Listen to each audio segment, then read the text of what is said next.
you want to use your keyword in the title. Of course, right?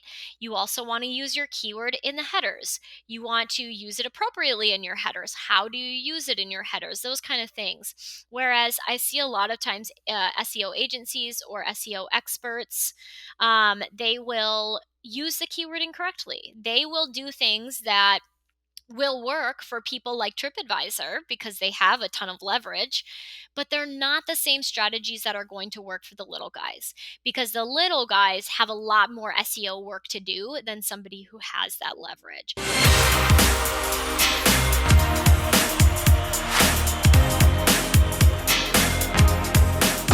What's up, small business heroes? I am so excited for this week's episode because one of the big three priorities we have in our business this year is SEO. And today I have someone who is not only an SEO expert, but she has basically built her travel blog only from recently, 2020. And now she's amassed, I'm talking probably 80,000 organic views to her website every single month. So what does this mean? It means that she's been able to not only help thousands of other people implement SEO, but she generates alone just based on ads and affiliate marketing up to $13,000 a month just from her website. So welcome to the show, Laura Peters. Thanks for having me, Gloria. I'm really happy to be here. So SEO is like all the buzz, right? We know that ads tracking is going away next year. Social media is like, we don't know about what's going to happen. First things first, what is SEO and how is it different from, let's say, social media? Yeah, so SEO stands for search engine optimization. And typically, when you talk about SEO or search engines, we're referring to Google. And Google, in anybody's view, is one of the dominant platforms for traffic. That is where people go to find information that they're looking for.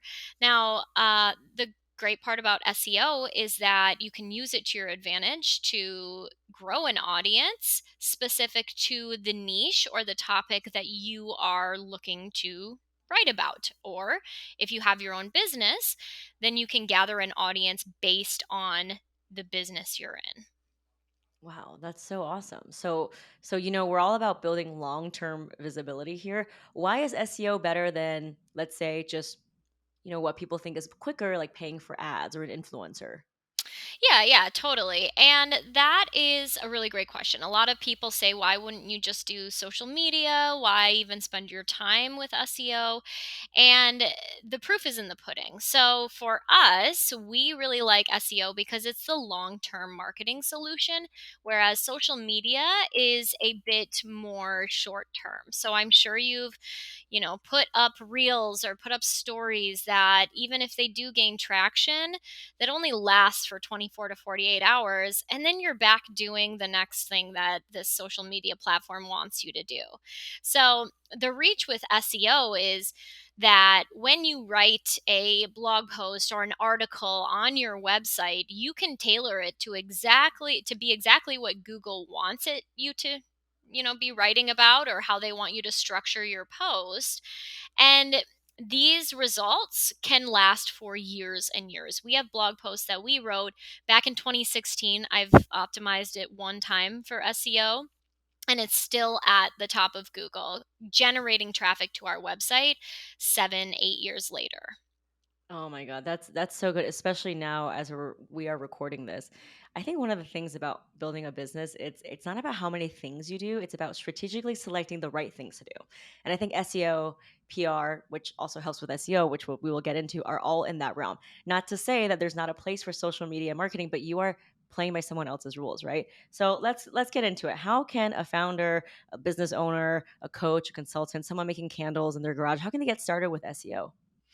Yeah, so there is obviously a lot to SEO. It doesn't mean that it's very complicated, but there are a lot of things that Google deems important when it comes to optimizing your website or optimizing your business for ranking on Google. So, a couple of those things is we want a website, of course.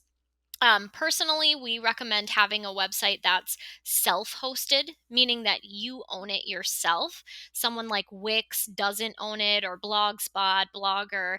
So, being able to have full control of your website is definitely a great place to start. Second, we would recommend to really diving in and learning more about SEO and what Google is looking for when it comes to writing different blog posts or articles. So, we want to do what we call keyword research. So, when we go to write a blog post, we're not just writing about, oh, for me specifically, I'm not going to write about my trip to Mexico. Oh, I sat on the beach and had cocktails. It's more so about the information that people are looking for. So, we need to determine a keyword. A keyword is just a fancy word for a topic, a blog post topic, an article topic.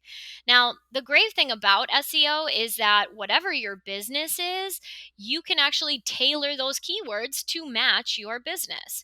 So, if somebody is in the business of making candles, okay, so the keywords they would be targeting might be how to make a candle, or, strawberry scented candles for sale. Right. So when somebody is able to rank for that and become one of the top search results on Google, you will have consistent traffic coming to your website or your business. So those are the first, two things that we would recommend is first, have a website, and second, do some keyword research and understand which keywords you should be targeting in order to grow your business the way you would like. I mean, it sounds super simple, right? But then I also hear another thing, which I know you hear a lot, which is, "Oh, SEO takes so long. It's just not worth me doing. I need to hire, an agency." Which brings me to another topic of like which agency. But what would you say in terms of people are like it just takes too long? Yeah, and I used to think the same thing. I was pretty nervous about SEO because I always thought, well, it's going to take at least a year for me to rank on Google. Luckily, that's not true. When you employ actual SEO strategies, the ones that we use, it can take as little as 3 months to show up on Google. Now, from there, you will have to build your authority and get some leverage to help move those blog posts up in search results. But I kind of always turn people to the idea behind social media. How long does it take for you to grow your social media account? If you're starting from zero, it's going to take a heck of a lot of time to get to 500 followers or enough people to, be watching your reels or your stories and paying attention to your business. So either way, you're going to be spending a lot of time trying to grow on either of these two platforms. Why not make it the long-term marketing solution so that you don't have to be doing that hamster wheel of social media? Agreed. And if the platform decides to ban you, then you're done. I've actually had that happen. We were on Pinterest for a while too, which is, I started using Pinterest because that was what everyone told me to do. So I did. And for a while there, it was going well. And by well, maybe 3,000 people to our site each month. Comparatively, again, we're at about 80,000 right now. So it's interesting. And we were banned from Pinterest several times. We would be in jail, let out of jail, in jail, let out of jail. And our traffic went like this because of it. So we really like the stable kind of marketing. I'm not so much into predictive, like, I want it to be predictable. I don't want to have to guess when my next lead is coming. And that's for me what SEO provides is it's a very specific and direct way of marketing. Yeah, I love that too. And it's like building a long-term asset. I always say to my PR Starter Pack students, are you doing a $10 an hour busy work task that can be delegated, or are you building long-term assets, right? So let's talk about PR and SEO because as you know, I'm all about getting those organic links, getting featured, not paid placements, but the editorial placements. Can you talk about how powerful those are, whether it's guests, podcasting, getting on someone's, getting featured on Business Insider, all those things. How does that relate and boost your SEO?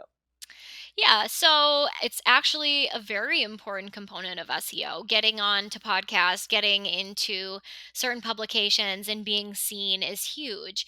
And I think that it can be said for both. So SEO can benefit PR, PR can benefit SEO. They kind of work in tandem. So as bloggers, one of the ranking factors that Google considers when deciding where to place your content in search results is something we like to call backlinks.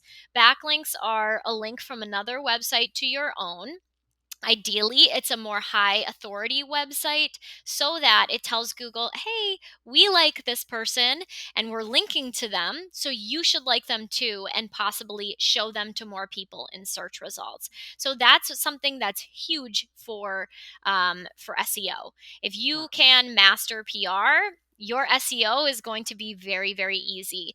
I think the saying is, "You give me a lever and a place to stand, and I can lift the world," and that's super true with PR. So that's actually why we hired you to help us, because we knew if we can get in front of some of these publications, it's going to be a breeze to increase our authority with Google and make our blog posts go up in search results. Yeah. Resulting in more traffic, right? Now, on the other hand, SEO can benefit PR because you can use your website as collateral. You can use it as a reason why someone should feature you. You can show, hey, I'm an expert in this, this, and this, and feel free to check out my website right here. So it legitimizes you as a business owner. It shows them what you're all about, and so being able to connect those two together is it's yeah, it's a great combination. Yeah, it's really symbiotic, like two peas in a pod, because I always say, like, I'd rather spend the time, whether it's 3 hours, 5 hours, to learn how to pitch. That is a $10,000 an hour skill. If I can get onto one podcast, that is show notes, all the things SEO. I'd rather do that all day and then figure out what trending audio to use and then have 5 people watch my reel. And that's the problem with it. I have had videos where I am certain that Instagram is going to like this, or Mhm. I know this is going to be a viral post. I pick out the perfect audio for it. I put the most descriptive content in there. Anything, I know that it's going to be good. And almost every time, I am shocked by how few people we can reach, because ultimately, Instagram decides that, and you really aren't sure whether or not they are going to like your stuff. So, why guess? Why not just do SEO the way that we know how to, and learn SEO so that you don't have to worry, is Instagram going to like this reel? Because Yeah. if you do SEO the right way, it works every time. Every time. Yep. Again, another $10,000 an hour skill that will pay dividends. Why do you think that people know logically social media is not dependable? They've seen the horror stories, but yet people are still thinking, oh, I need to like focus on reels and not doing things like SEO. Why do you think that is? I think that number one, social media apps have become the norm. And a lot of people assume that's where they need to hang out. If they're not on social, they're not doing it right. Unfortunately, it's kind of a big lie. Of course, social media platforms want you to hang out there. Of course, they want you to spend money with them on their ads. But the truth is that social media platforms in 2023, they're pay to play. If you want to gain exposure with them, you must pay them to reach your own audience. And that's what's crazy about it, is you have to pay to reach the people who already follow you. It's crazy. So what's the point of even having followers if you can't reach everybody? I mean, anytime we post a reel, which is very few and far between, we have I watch the statistics and that kind of thing, but we have probably 9600 people following us on Instagram, and my videos maybe get 2000 views. It's It's wild. unbelievable. So to kind of continue on with that, I think people assume that's where they want to be. I think a lot of it has to do with ignorance of understanding what SEO is and how you can use it to your advantage. Because we also teach travel bloggers how to partner with companies and be sponsored by companies. And almost every time we've reached out to people saying, "Hey, I would love to create a partnership with you or some type of sponsorship," they say, "Well, what's your social media handles?" As if it's more important than the number of people who come to your actual website each month. But people are brainwashed to believe that. It really is true. And it really is true, and I think that's why we need to change the conversation with doing things that not everyone can do. Any trust fund kid can go and buy like a 300,000 followers. That's not impressive to me. SEO takes time, right? So that's like doing the work, like understanding your audience, like giving value. That really, to me, is more of a hallmark of whether or not that person is legitimate, and that's why I think PR and SEO are kind of in the same realm. Is it's not this get rich quick scheme where anyone can just pay for it. Like you actually have to do the work, but in doing so, you are cultivating a skill for life. Yeah, absolutely. And connecting those two the way you just did, like I've never even thought of it that way. And you're so right. Like PR is the exact same way. It's long term marketing because you will always be on that website that continuously gets traffic, it gets readers. It's not something that's a get rich quick scheme. If Yeah. that's what you're going for, social media it is, but it's very rarely true that you will see a lot of success from social. Yeah. So we all know definitely it's time to build long-term assets. So, pitching to get on a podcast, great for SEO. It's almost like collapsing time, right? It's like would you say it's like better than writing like 5, 6 blogs if you can get featured somewhere? You mean to do PR instead of writing like the 5, 6 blogs? Is that what Well, you you mean? like in terms of like how much does it boost your SEO? Oh, a lot. Yes, in fact, when people are beginning to blog or at least trying to grow their business with SEO, you don't have to have a blog. Um, we always tell them spend 50% of your time writing and 50% of your time getting backlinks. Also known as PR. So Hmm. that's what we recommend because we know that leverage is everything. If you can get the backlinks you need, then your we call it domain rating, some people call it domain authority. It's how much Google probably trusts you. And if you can get in front of this other audience first, we like to refer to them as like votes for your website. If you Hmm. get more positive votes for your website, you get to do a lot less work. It's actually the reason why there are websites out there like TripAdvisor or, some of these big travel blogs that have a lot of authority with Google. They have to do less. They don't have to write nearly as much because, or as SEO optimized as somebody who's kind of just starting, because they have the leverage. So if you can get leverage with backlinks, PR, then you certainly don't have to write nearly as much or be Yeah. as, savvy with your SEO techniques. Yeah, and I honestly don't love to write. I do pitch writing, but blog writing just pains me, so I'd rather write a pitch all day. But I'm glad you said that. It definitely works well and it works together. So let's talk about actually getting started with SEO. We have Yeah, been told for decades just hire an SEO agency, but there's so many. It's almost like like a little bit like scammy, where like every day I get those like LinkedIn like scammy emails, like we can make you on the first page. Like, what is up with that? And if I do want to hire an SEO agency, who do I hire? that's a really great question. And the truth is, I just had a conversation with a student today. The truth is, a lot of SEO agencies, unfortunately, aren't actually using proper SEO strategies. It's really sad to see. We get those emails all the time. It is scammy, just like you said. We'll have people say, "Hey, if you're the owner of MikeandLauraTravel.com, please respond because your website is not showing up in any Google search results," and yada, yada, yada. And it's like, I know that's actually incorrect. I think I know that it is because I am an SEO consultant. I know what I'm talking about. So, what we recommend, because a lot of agencies, a lot, even the ones that are highly recommended by other people, unfortunately aren't using proper SEO strategies. And what we recommend is that you learn SEO yourself first and then you hire it out. That should be the way it is for most things in anybody's business. Learn it yourself first and then hire it out.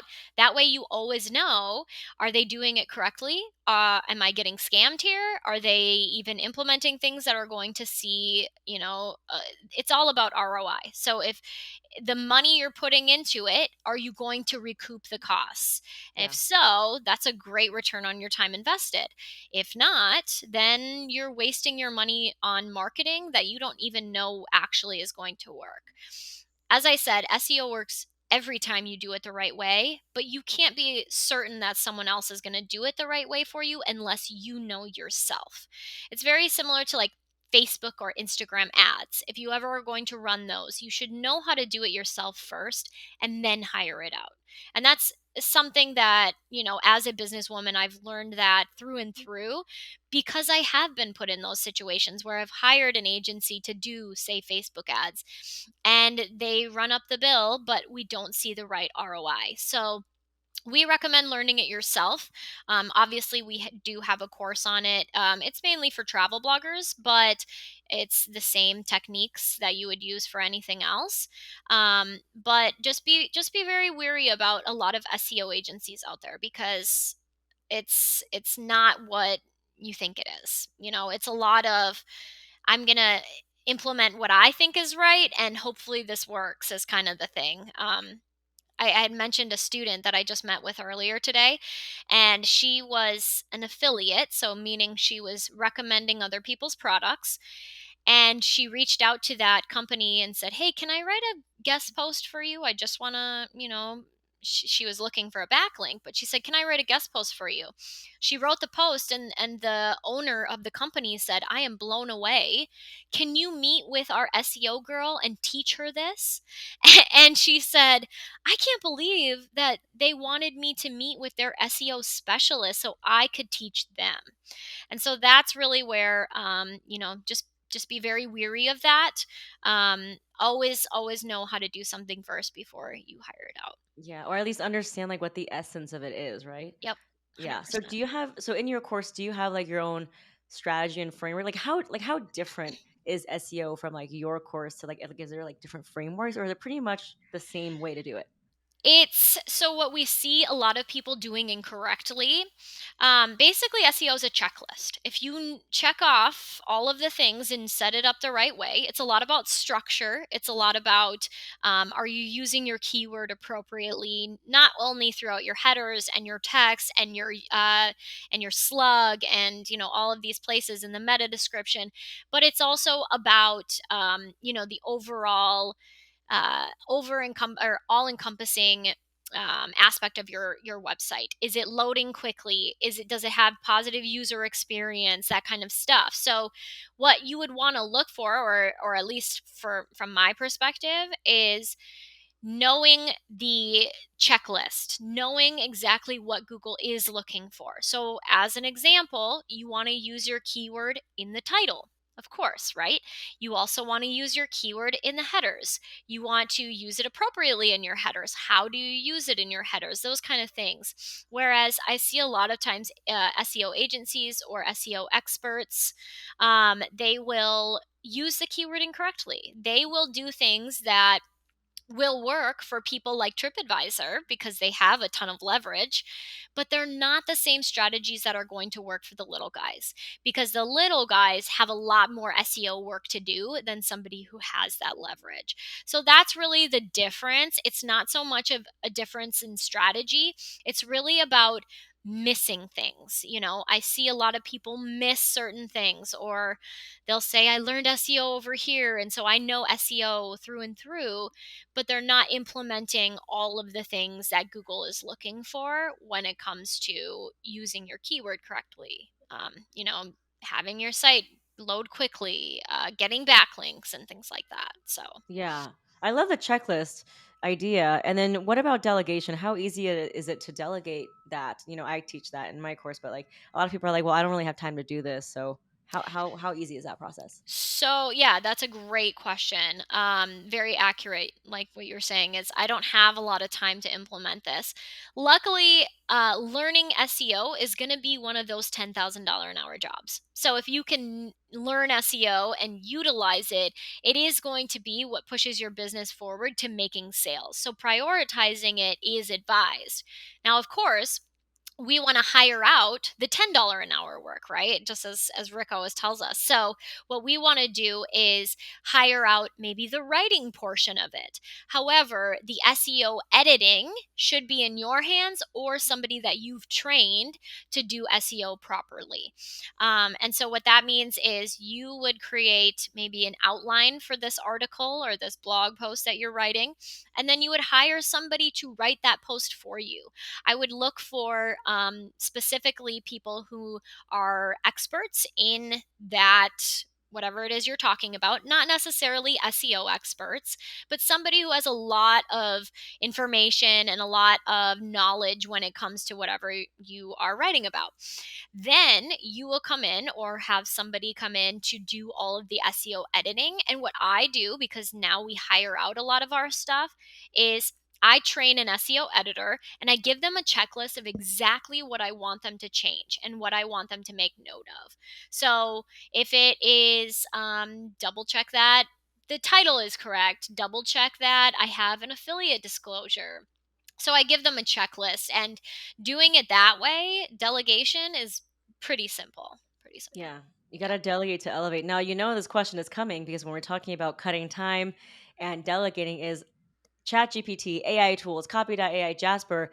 Can we just use that to just churn out a ton of blogs or yay or nay, or is there some risk in that?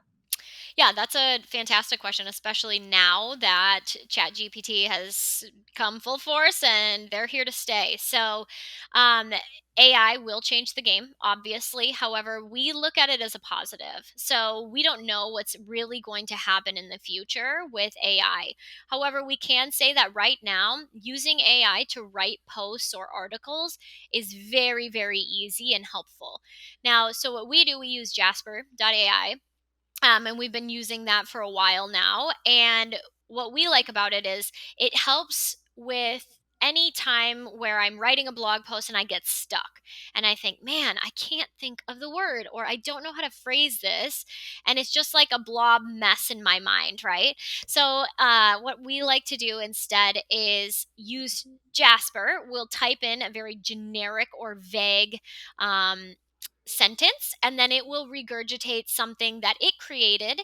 It's not copyright infringement, it is completely just made up by AI, right? And we will take what they have and we'll take bits and pieces of it and put it into our blog post to Hmm. help us continue to write.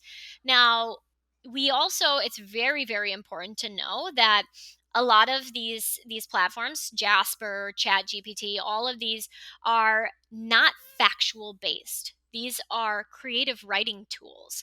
And so, what that means is that a lot of times you will go in to find some information or to grab some content that you can then add to a blog post, and it might not be factual. So, I was writing a blog post about best hikes in Colorado, and it was telling me about hiking this one mountain in Colorado Springs, yet that mountain is nowhere near Colorado Springs. So there are some limitations to AI.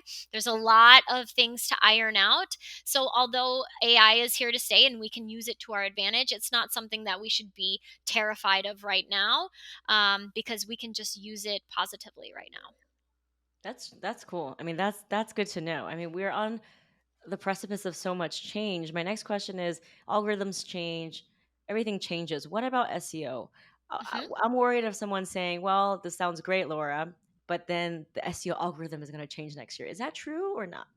Yes, 100%. So algorithms with Google change just the same as they do with, say, Instagram or Facebook, Pinterest, all of those things. However, it's a different kind of change. Dating back to when Google first began as a platform, they have had one thing in common forever, and it has never changed. They want to give their users the best experience possible. So, any changes that they make to the algorithm is only to improve the user's experience. So, if you can go into SEO, into your SEO journey, or your usage of SEO, understanding that you are going to bring the best information to your readers and give them a really positive experience, you should never have to worry about algorithm changes. So, here are a couple algorithm changes that are more typical in Google's world. And I personally think that they're very much different than the algorithm changes you see with social media. Back in 2017, I think it was, Google realized that there were a lot of people talking about things that they didn't have expertise in. For example, anything medical related, anything related to taxes, and then finances as well. If you were talking about those things and you weren't a doctor, and you weren't a CPA or a tax specialist, and you weren't, a financial planner, then you saw a major decline in the website traffic that you were getting, because Google no longer thought that that was okay. You can't be giving people advice, medical advice, if you're not a doctor. So, those are the kind of changes we see. Another one just happened recently. They just want your page to be fast, they want it to load quickly.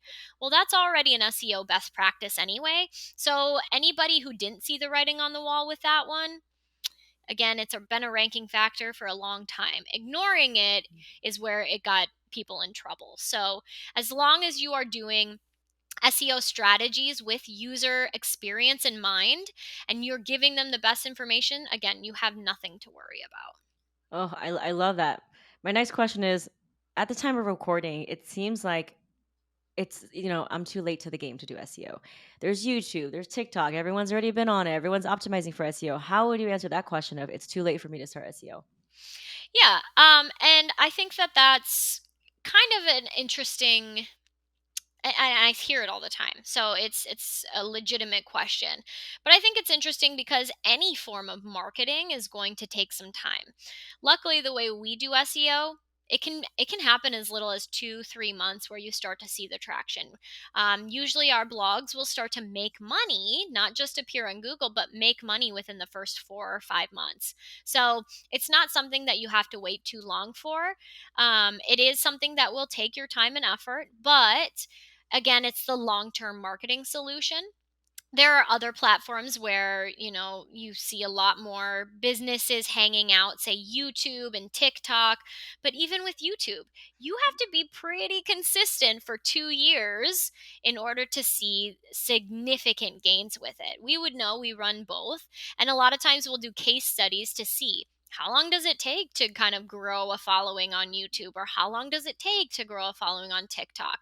And the amount of work you're putting into these other platforms is eh, catastrophically different and much larger than you would be putting into SEO, because again, SEO can grow on its own after you publish, whereas social media, YouTube, you have to continuously be putting out content.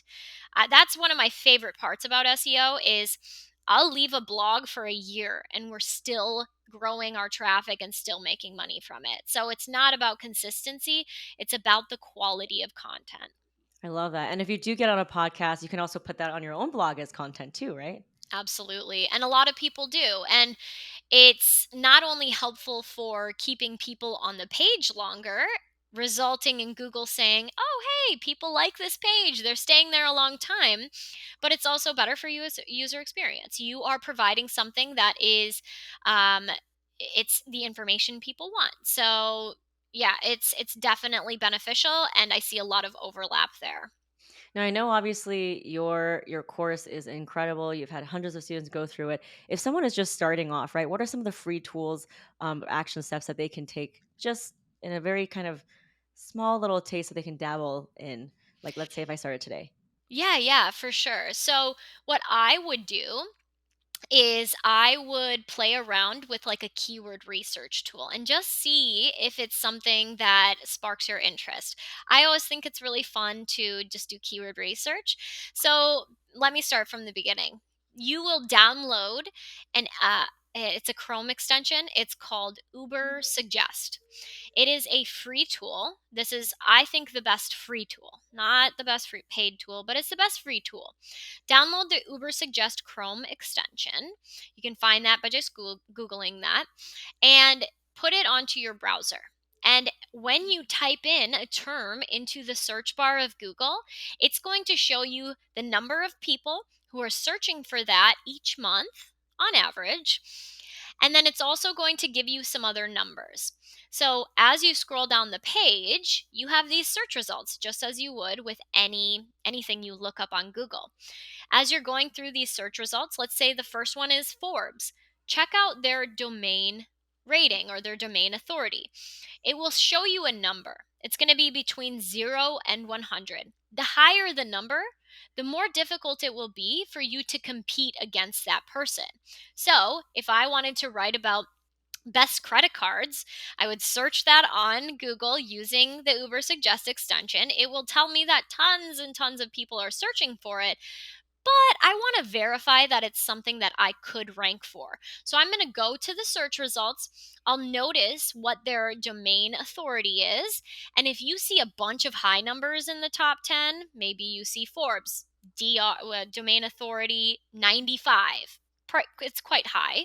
Maybe you see Business Insider, domain authority 93, right? So all of these are giving us clues that, best credit cards might be a topic that's a little too difficult for me to rank for. So I might want to change and try something else. That is one of the best ways to start to dive into keyword research and to see, are there topics I could write about, I could rank for, that would then bring traffic to my business or, traffic to any offer I have. Okay, so Uber suggests what's the next thing they should do? So the next thing they should do is obviously writing articles or blog posts, but outlining the post. So the way you would do that is you would create a title, take notes from the other people in the top 10. What words are they using within their titles? What phrases do you see pop up multiple times? So, as an example, let's say you were doing strawberry scented candles or like best strawberry scented candles, something like that. You would go to the search results and pay attention to which words they're using more of in their title. So maybe the first result says 27 best strawberry scented candles 2023. And maybe it has a couple other words in there. We want to determine, what patterns are we seeing? Are they using a specific word? Do I see that word pop up a couple of times in other search results? Are they using the year in their title? If they're using the year or you see it a couple of times in search results, use the year. So it's really about assessing the top 10 of Google. What do the search results show? It's really cool because SEO is about deciphering other people's content that are already ranking on Google. It's like they're giving us a cheat sheet. So Google is saying, "Oh, you want to write about that? Awesome. Here are all of the posts that we deem the best. Model these." Now, of course, we don't want to copy it. That's unethical, but we do want to model what they're doing. So take some notes, see what words they're using, how does the outline look, and use that to your advantage to create an article that's similar but much better. And can we use AI tools to do that? To be like, give me an outline of this or Yeah. spot the patterns? Yep, Jasper does do that. However, again, it is important to understand, SEO for yourself first, so you can determine, is this an SEO optimized outline? Yeah. Okay. Cool. Are Mhm. there any other strategies they should take other than download the Uber suggests? Make an outline. There's over 200 ranking factors, so there are Hmm. quite a few things to consider when you're writing your blog posts or your articles, whatever you want to call them. They're the same thing. But ultimately, it really is about getting backlinks. It is also about getting the PR. So, if on the other end of things they're thinking, what else can I do? Get backlinks, use PR, listen to more of your podcast because it really will help move the needle a lot faster. Yeah, I actually did a free tool for like looking at my backlinks, right? And Hmm. my domain authority. And I've been able to see, because I haven't really done any SEO work that's obviously a priority of mine, but just from the features that I've gotten, I've been able to get like thousands of backlinks, Hmm. like just from being on podcasts with no SEO. And now it's like, wow, I already have kind of a launch pad in a way, right? Because Hmm. I've been able to get somewhere and not just write blogs all day. So I love how you said that it's not just about writing blogs all day. It's 50% getting Yep, backlinks, which you can with PR. Um, for some definitely. for some people who've been listening to us, right, for let's say 30 minutes, and they're still not convinced, or they still have some kind of objection in their head about it, what is the last thing that you will tell them? Like, why is it so urgent that they start SEO now? I know it's convinced me, because I'm literally dedicating time, money, and team members to focus on SEO this year. Definitely. It's important to remember that I have two things. So, number one, you do not own any of your content. You do not own your account on these social media platforms ever. And one algorithm change could be the complete, it can demolish your business within an hour. I've actually seen so many bloggers who used to put all of their eggs into Pinterest basket, and they were getting killer traffic, 250, 300,000 people to their site each month just from Pinterest. And then the algorithm switched and they went down to 2,000. I continuously see people post about it in these Facebook groups I'm in, and I can only feel for them because it really does deflate everything you've put hard work into. So making sure that you are being proactive is always the most important way to market. Always being proactive.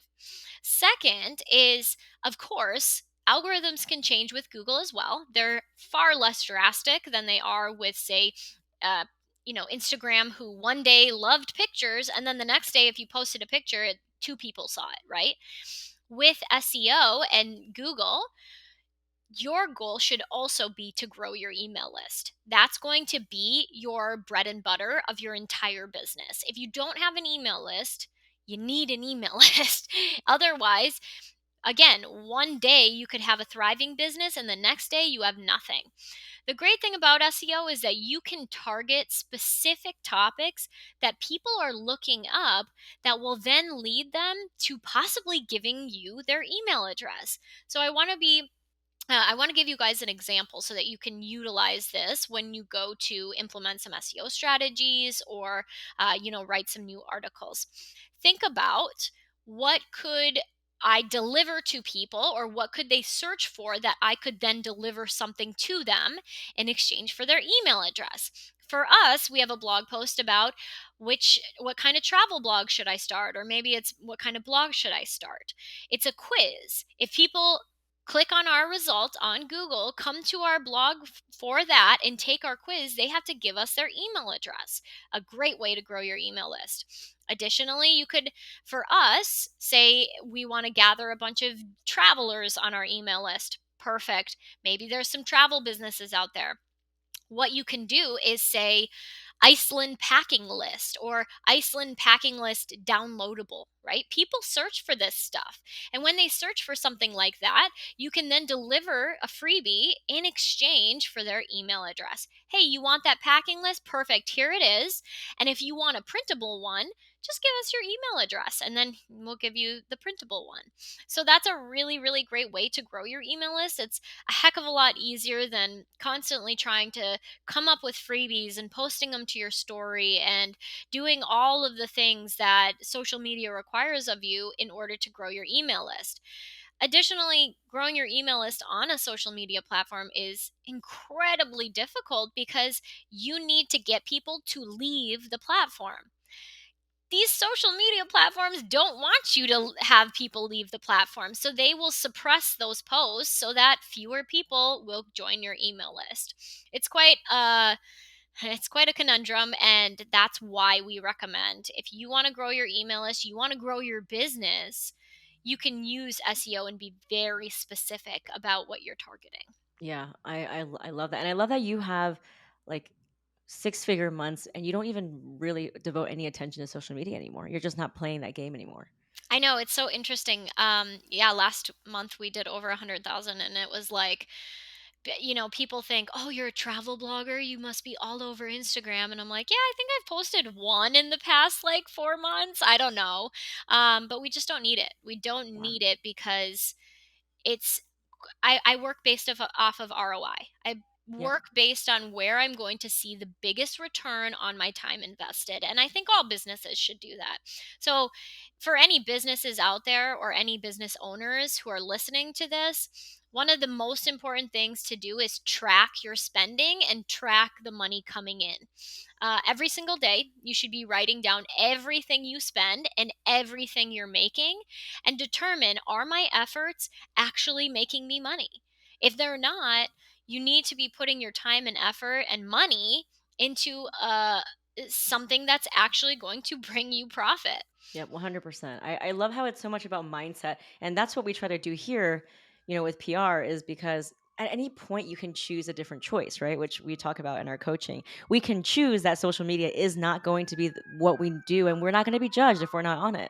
Exactly, 100%. And that's what I've really learned. And it took me a while to realize that SEO is just a form of marketing. I just thought it was this fun game that I was playing. And the more people I got to my website, the more money I made. And then I realized that I'm marketing. That's marketing. So, yeah. Yeah, it's playing the long game and planting the seeds. Just like you said, like getting onto one podcast, getting onto one feature is going to help you rise on the rankings so much. So I love that. How can people find you? What's the next step they can take to join your world? Yeah, yeah. So they can check us out on our website. So it's mikeandlauratravel.com. If they're interested in our course, Scale Your Travel Blog, they can go to mikeandlauratravel.com/blogger. And additionally, we are on social. We're on YouTube. It would just be Mike and Laura Travel. On Instagram, we're Mike and Laura Travel Blog. But again, not a huge Instagram fan, so I don't spend a ton of time there. But you can certainly follow us there. Thank you so much, Laura. This was so awesome, and honestly, I cannot wait to work with you and get your eyes on all the content that I have, but really making it in a way that's actually searchable. Because why make all this content if I'm not leveraging it, right? Exactly. And that's one of the biggest problems that I see is people say, "Oh, I have all these great ideas and I want to tell my story." But if no one's eyes are on your story, then are you just talking into nothing, or are you actually going to get people to read it? So, we have a good balance of getting eyes on your website but also being able to share your voice and your personal experience. Ooh, that was so good. I'm actually gonna take that clip and we're gonna make like just a piece of content just with that. If everyone wants to share their story, but if no one's hearing it, then are you really sharing it, right? That's so Mhm. good. That's so good. It's Yep. exactly how I feel about the work that I'm doing too. It's all about leveraging the content you already have and working smarter and not harder. So Yep. It's like a tree in the woods. If it falls but there's no one around to hear it, does it make a noise? yeah. Not sure. Thank you so much, Laura. I love seeing the growth that you've had. Even just recently, it goes to show that like it's never too late to implement SEO and you can start at any time and still like just grow exponentially. Yeah, absolutely. It's never ever too late. So it was so much fun sharing this with your audience, and I hope they got some good nuggets out of this, and yeah, it's been wonderful.